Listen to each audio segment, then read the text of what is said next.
It is Monday, the 21st of May 2018, and this is your EV News Daily. Well, good morning, good afternoon, and good evening, wherever you're listening around the world. A very warm welcome from London in the UK. Here is today's news about electric cars and the future of transport. My name is Martin Lee, and I do go through every EV article online, perhaps obsessively, so you don't have to. First of all, by the way, you know how kind of round numbers... sometimes they're just an opportunity for a little reset, or I don't know. My 40th birthday, by the way, is this year, and it's not a midlife crisis by any means, but you do a little reset. Do you know what I'm talking about? So there's like the numbers, you get 30, 40, 50, 60. And also, I noticed yesterday on the show, it was show 125. So really apropos of nothing being a ton and a quarter old, this being episode 126, which is even worse. There's no reason to say this. I wanted to say a heartfelt thank you for anybody who has sent some lovely comments to the podcast. Some people more recently have said you've helped me find out more about electric cars. I listen in the car. I now listen in my car with TuneIn. Some really lovely comments on Twitter and the YouTube comments as well. Now, the internet is a pretty scary place to be, and if you're on Twitter or Facebook, you know it's largely full of people who are out there just to make other people feel miserable, and I don't see any of that in the kind of community that I'm part of and that you and I share with this interest of electric cars and sustainable transport. And there's just so much positivity and love, in a way, for wanting to see this whole thing work. It's really humbling to see the download figures increase day on day and week on week, and that, you know, the first couple of weeks of doing this and kind of getting it out there and tweeting about it and literally seeing like 5 or 6 people listening, and now thank you so much if you've said something and I haven't replied, or I've just been an idiot and not responded, thinking I'll do that later and I haven't. Thank you, because every comment I read and it's really appreciated, and a heartfelt thank you. Goodness, I'm waffling now. Let's get on to the news, the big news, the only real news that I can talk about today that came in too late last night after we published yesterday's podcast. Oh, by the way, before I get into this, nearly all of the electric car news today has been about Harry and Meghan, the Duke and Duchess of Sussex, as they are now driving away from their wedding in the converted Jag E-Type Concept Zero. And although you and I would have picked this up yesterday, and it was kind of obvious, like, oh my goodness, they're driving that. That's like the famous one that we saw on Fully Charged.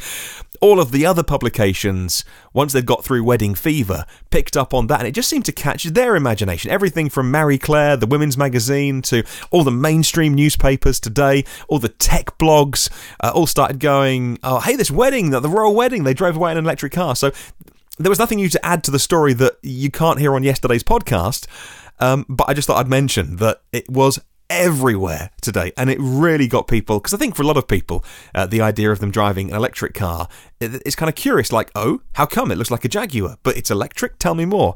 Even people who aren't really kind of car fans like you and I were really into it. So that was pretty much dominating most of my inbox today. The other big thing is the Tesla Model 3 performance and all-wheel drive details, and it came direct from the man himself. He did it on Twitter. What else would you expect? Elon Musk talking about finally getting into the configurator and seeing some not only the long-range battery, but the highlighted, which you would have done already, but the dual motor and all-wheel drive options. We knew they were coming from the recent news and the recent tweets, and he chose yesterday, or the day before it, late at night, to unveil more details. All right, so the number. What is the number? Because we know guys like to compare, so we always like to know the number. 0 to 60, 3.5 seconds. Which is amazing, which is incredible. It's faster than anybody needs. But let's dig a little bit deeper. The interesting thing is about the front and the rear motors. And the AC induction motor at the front is coupled with a switched reluctance partial permanent magnet rear motor. Elon Musk said there was silicon carbide inverters in both, and the performance drive units are lot sorted for the highest sigma output and get double the burn-in. That's not the only option that you can spec now. Also get carbon fibre on the Model 3 for a spoiler, 20-inch performance wheels, which are going to look mean, by the way, and the black and white interior too. Now, the black and white interior, says Elon, only available for Model 3 Performance initially due to limited parts availability, which will broaden over time. That white interior looks stunning. Never owned a car, by the way, with a white interior. If you've got pets, you've got kids, get them covered up. They're going to get dirty. But holy moly, does it look nice. So there's all-important specs. This comes from an Elon tweet, obviously. 0 to 60, 3.5 seconds. Top speed, 155. Range, 310 miles. And surely that's all the range that anybody needs as well. You know, we're not going to complain at 400 or 500, but 310 miles of range on a Model 3 is, between superchargers, a great number. Elon Musk said, I'm about to test the configurator, and then it goes out to early reservation holders tonight. Depends on when you placed your initial reservation. They start delivering the dual motor in July. Now that's on the 21st of May. That could be a month and a bit away on the 1st of July, or it could be at the very end of July and, almost August. But let's watch that one. He says the cost of all options, wheels, paint, etc., apart from autopilot, $78,000.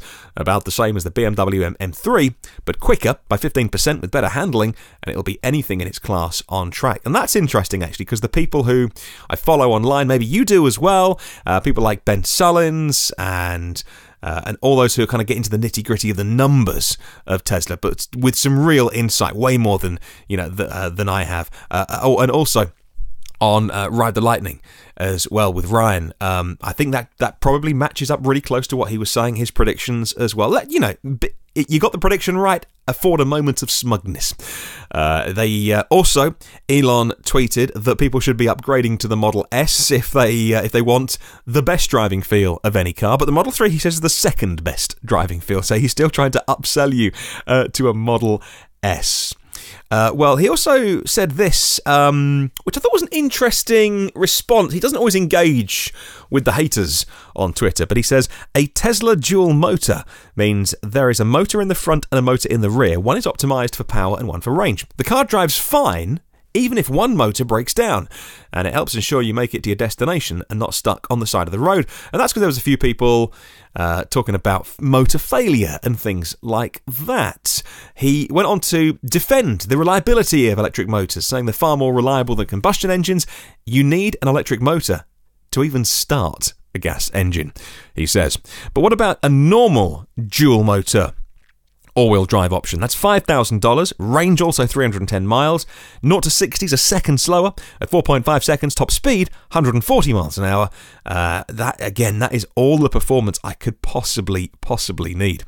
So fantastic if you are a Tesla Model 3 reservation holder and you've been hanging out for these options. You must be delighted. Well, moving over to Europe and in Germany, it's interesting, the electric car, according to cleantechnica.com, the electric car that took the #1 spot in Germany's EV sales in April. Now, the sales figures are out and some saying it's a surprise model. At the top of the charts, it's the Kia Soul EV. And that's interesting, actually, because I've never been a kind of a long-term driver of the Kia Soul EV. My neighbour's friends have one, weirdly, and so spent some time around them, having a good old nosy, but never spent any good amount of time in a Kia Soul EV. From what they seem like, a great choice, by the way, a great choice, but Germany's #1 choice in April for plug-in cars. The home of the diesel, starting to appreciate electric cars. There was an April Fool's article that said electric NASCAR, and although clearly an April Fool's, it did get a few people thinking. And the team at autonews.com said, okay, so whilst it was a funny April Fool's to talk about NASCAR, which is all about deafening engine roar and that smell of the gas going all electric on April Fool's Day, they did start to think about it, and a month and a half later they come to some conclusions. Well, if you look at the makers involved in NASCAR, Chevy, Ford and Toyota buyers, yep, they want to be showing their buyers how they're moving forward. Is NASCAR the best place to do that? Well, you'd have to question that. But what about an electric NASCAR support series? Well, that's the question. How would NASCAR fans take to maybe a support series, not maybe all of the races, but some of the races, doing an electric version of NASCAR? So the same cars, but powered by electrons. Be an interesting thought, wouldn't it? I wonder if it would turn people off or on to electric cars in the kind of markets where NASCAR is really big. Well, electric cars, going back to Germany, are certainly a big deal here in Europe, and we love our Formula E. And over the weekend, we had the Berlin E-Prix, and whilst it was interesting for another Formula E race, interesting for the Jaguar I-Pace E-Trophy to be driven by Alejandro Agag, the man behind Formula E, yesterday, the YouTube video we saw of Nico Rosberg, Formula 1 champion, who hasn't driven a single-seater car since being the Formula 1 champion, getting inside the Gen 2 car for Formula E, which is going to be the 2018-19 car. Big changes coming, double the power, way more speed, no need to change cars halfway through the race, and this was the interesting thing. They kind of left the mic turned on. There's a YouTube video out there, and apart from the commentators at the beginning saying, right, there he goes out the pit lane, he's off to the first corner, they then stopped talking. But Nico's mic was turned on, so he talks his way around the first 2 or 3 laps, where he's building up speed, heating the brakes, heating the tyres, and then, fascinating, for one of the, undoubtedly an elite athlete of immense fitness, even though he hasn't been in Formula 1 for a year, he's starting to get out of breath, and you can hear that he's getting faster and faster. You can hear him deep breathing, and then he'll do some talking and say, okay, you're on the straight now. I won't spoil it if you want to watch this whole thing. I'm on the straight now. Going to go for second gear. And he's like, wow, this is quick. The acceleration's amazing in an electric car. But he's genuinely wrestling it around the corners, getting out of breath. Very visceral experience, which sometimes you don't always get with Formula E because of the noise and the way it's shot, and cameras always make cars look slower as well. But the way this next-gen Formula E car was whizzing past the cameras, it looked properly quick. Cannot wait for the next season of Formula E with the Batman car, and it's worth checking out on YouTube if you want to go and see that. It's about 15 minutes long and just really interesting. Thank you for bearing with me today, and the emotional intro. There we go. I've spread the word. I would love to spread the word about electric cars, and if you can help me do that, let's do it together. Let's share this podcast or the blog or whatever online. Listen to every previous episode of the podcast on iTunes, Google Play, Spotify, YouTube, TuneIn. We're on SoundCloud and iHeartRadio podcasts, and the blog at evnewsdaily.com. If you subscribe, you get them first and free and automatically. And if you want to come and hang out on the socials, Facebook, LinkedIn and Twitter, the best place. Search EV News Daily. Have a wonderful day, and I'll catch you tomorrow.